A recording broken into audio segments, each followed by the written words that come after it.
The first day of the term at Greenwood Middle School dawned with the usual buzz in the hallways as students hurried to settle into their new classes. Ms. Baxter, the no-nonsense history teacher, stood at the front of her classroom, her gaze sharp and scanning the students as they took their seats. Known for her strict demeanor and high expectations, she rarely smiled, especially when addressing her students. Today, though, there was a particularly tense energy in the room, one that seemed to ripple beneath the surface of every conversation, every exchanged glance. As the final bell rang, marking the start of the period, a new student entered. A tall, slender girl with thick curls and an air of quiet confidence, Lena Brooks stepped into the room, her gaze meeting Ms. Baxter's with unwavering calm. She didn't flinch under Ms. Baxter's scrutinizing eyes, though she could feel the weight of them, as if measuring and judging her all at once. The students around Lena watched, some with curiosity, others with nervous glances at Ms. Baxter, knowing how their teacher responded to newcomers she hadn't personally approved. "Ah, Miss Brooks," Ms. Baxter said, her voice dripping with a subtle sarcasm as she offered Lena a thin, tight smile. "I hope you'll be able to keep up with our rigorous curriculum here. This isn't your typical middle school, you know." Lena, sensing the underlying tone, only nodded, choosing to remain silent. She found a seat near the back, aware of how the teacher's eyes followed her, a silent storm brewing just beneath Ms. Baxter's poised exterior. The other students whispered among themselves, sharing quick, uncomfortable glances as they settled back into their seats. Without missing a beat, Ms. Baxter returned to her lecture. Today's lesson was on the civil rights movement and the impact of leaders who had challenged the status quo.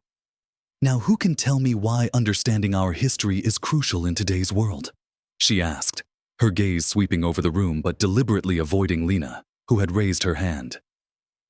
Several students answered, each receiving a terse nod of approval. Finally, as if noticing her for the first time, Ms. Baxter turned to Lena.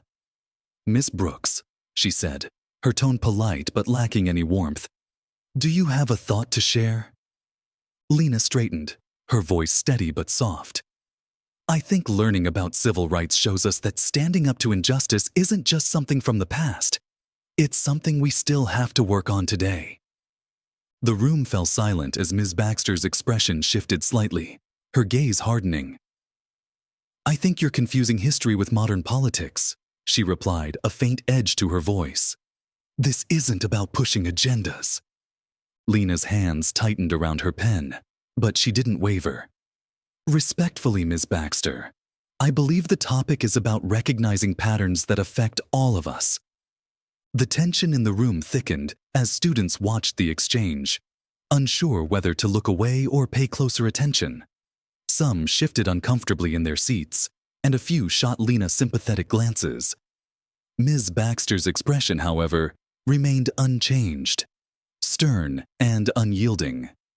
She turned away, continuing her lecture as if Lena hadn't spoken, but her expression hinted that this would be far from the last clash between them. The next day, Lena entered Ms. Baxter's classroom with a mixture of nerves and quiet determination. She took her seat, prepared to face another lesson under the cold, scrutinizing eye of her teacher. The other students were already buzzing about yesterday's interaction. A few even whispered words of encouragement to Lena as she walked past them. But as Lena settled into her chair, she noticed Ms. Baxter's gaze following her, a shadow of something unreadable flickering in her eyes. "Good morning, class," Ms. Baxter began, her voice icier than usual. "Today, we'll be tackling the causes and consequences of social movements. Let's see if we can get through it without any unnecessary interpretations." The tone was unmistakably aimed at Lena, who sat in quiet defiance, her chin lifted.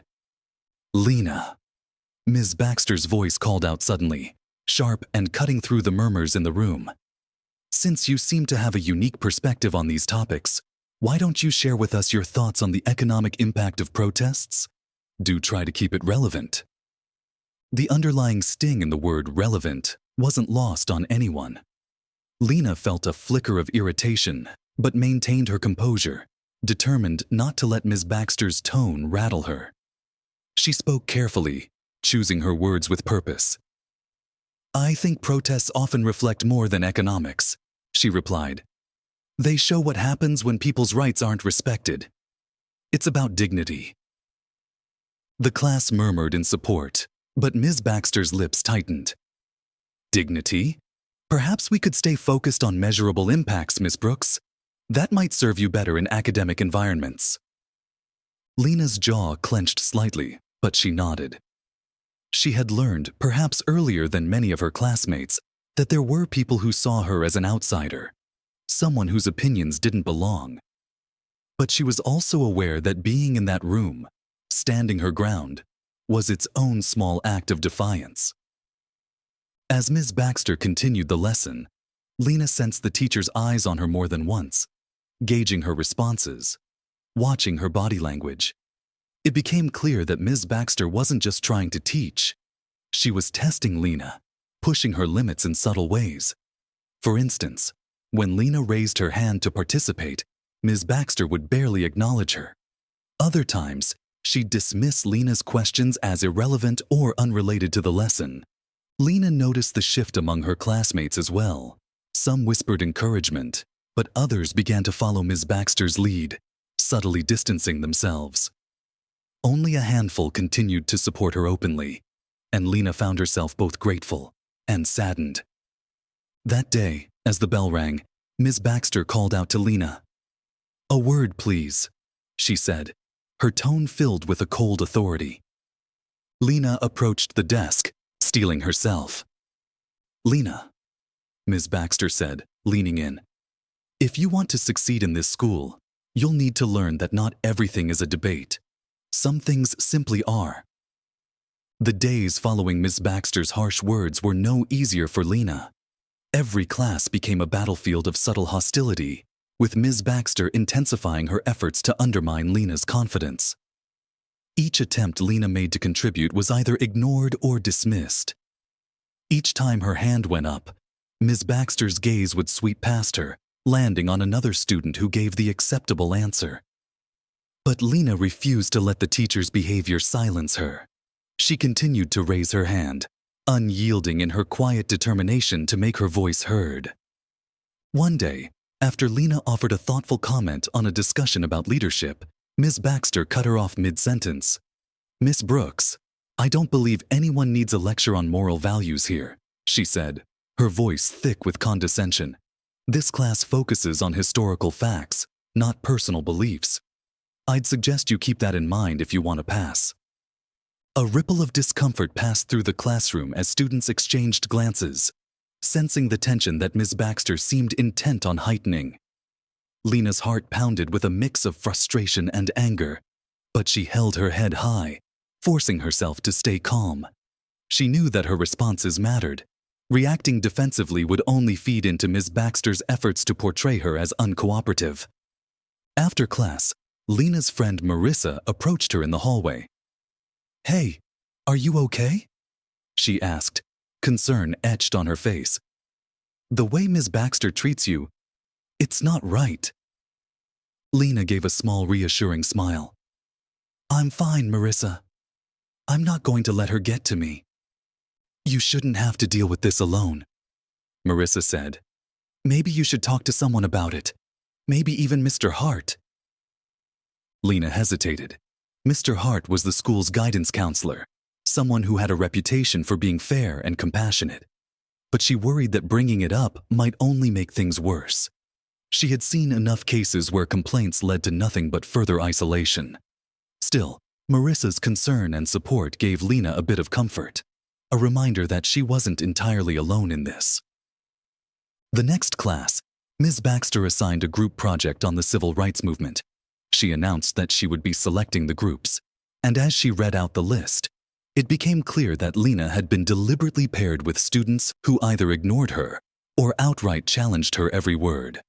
Her group, led by a girl named Kate, one of Ms. Baxter's preferred students, was quick to brush off Lena's suggestions. During one of their discussions, Lena proposed including lesser-known figures from the civil rights era in their presentation. It would be interesting to show how many people contributed to the movement, not just the big names we always hear about. Kate rolled her eyes, giving a quick, dismissive wave. I think we should stick to the basic points. Ms. Baxter probably isn't interested in hearing about random people. Lena clenched her fists, her patience wearing thin. But instead of arguing, she nodded, taking a deep breath. All right, but I think we're missing an opportunity to show a more complete picture. The quiet resilience she displayed each day wasn't without cost. It took energy, patience, and a certain level of isolation. But Lena knew that staying true to herself was more important than bending to the unfair biases around her. As the project deadline approached, tensions in Lena's group became more pronounced. Lena's ideas, grounded in thorough research and passion, continued to be met with dismissive shrugs and rolled eyes. Every time she suggested something new, Kate would counter with, "Let's stick to what Ms. Baxter wants. We don't need to reinvent the wheel." Her tone made it clear that she viewed Lena's suggestions as unwelcome intrusions. But Lena had been raised to believe in her own voice, even when it wasn't convenient for others. She decided that she wouldn't let her perspective be silenced in a project that was supposed to represent the struggles and resilience of those who had fought for justice. She spent extra hours in the library, researching unsung heroes of the civil rights movement and organizing her findings into a compelling narrative. Despite the lack of support from her group, Lena was determined to make her part of the presentation reflect the spirit of the people she admired. On the day of the presentation, the classroom buzzed with anticipation. Each group presented in turn, sharing facts and perspectives about key events and figures in civil rights history. When it was Lena's group's turn, Kate started the presentation with a brief summary of major events, sticking closely to Ms. Baxter's traditional approach. Lena watched as her classmates appeared interested but not particularly engaged. Finally, it was Lena's turn to speak. She stepped forward, her notes carefully organized, her hands steady. She spoke passionately about individuals whose names were less widely known, community organizers, artists, and everyday people who had risked everything to stand for what was right. Her voice filled with conviction as she shared their stories, connecting them to the present, illustrating how their struggles still held meaning today. The classroom fell silent as Lena spoke. Her classmates listened intently, captivated by the stories she was sharing. For the first time, Lena felt that her voice was not only being heard, but appreciated. Even some of the students who had previously ignored her contributions began nodding in agreement, leaning forward to catch every word. It was as if, for a brief moment, she had broken through the invisible walls that had surrounded her since her first day in Ms. Baxter's class. Ms. Baxter, however, wore a thin-lipped smile that didn't reach her eyes. As soon as Lena finished, she let out a sharp, dismissive sigh. "Thank you, Lena, but remember, we're here to discuss history, not make speeches about personal agendas. This is an academic environment, after all." Lena's heart sank, but she stood her ground, unwilling to let Ms. Baxter's words diminish the impact of her message. "With all due respect, Ms. Baxter, these stories are part of our history. They may not be in the textbooks, but that doesn't mean they're any less important." A few students clapped softly, their quiet support giving Lena the strength to hold her gaze steady. Ms. Baxter's face tightened, but she said nothing, choosing instead to move on with the lesson, clearly unhappy but momentarily silenced. In the days that followed the presentation, Lena felt a shift in her classroom. Classmates who had previously kept their distance began approaching her with words of encouragement. Some even expressed regret for not speaking up sooner. The courage Lena displayed had stirred something within them, a quiet call to stand against the unfairness they had all witnessed. One afternoon, Mr. Hart, the school's guidance counselor, asked Lena to come to his office. He had heard whispers of Ms. Baxter's treatment and wanted to hear Lena's side directly. Nervously but resolutely, Lena recounted the months of subtle discrimination, the dismissive comments, and the constant attempts to undermine her confidence.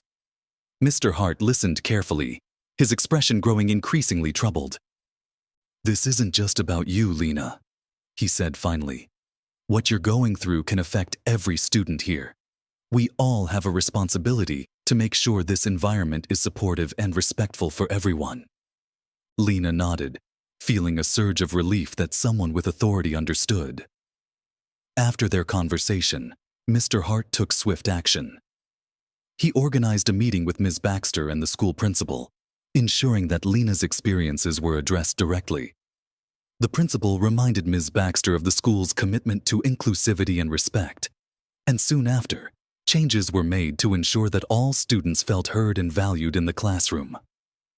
Over time, Lena's story inspired more than just her peers. The school launched a Voices of History program, encouraging students to share perspectives and stories that mattered to them, creating a safe space for open discussion and diverse narratives.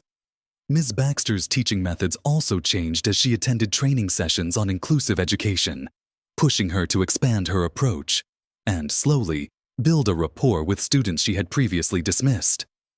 Lena's quiet defiance had sparked a ripple effect, transforming the classroom and leaving an indelible impact on Greenwood Middle School.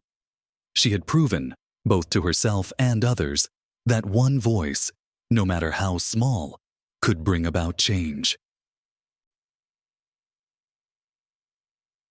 Lena's story serves as a powerful reminder that standing up for what's right isn't always easy, but it's necessary.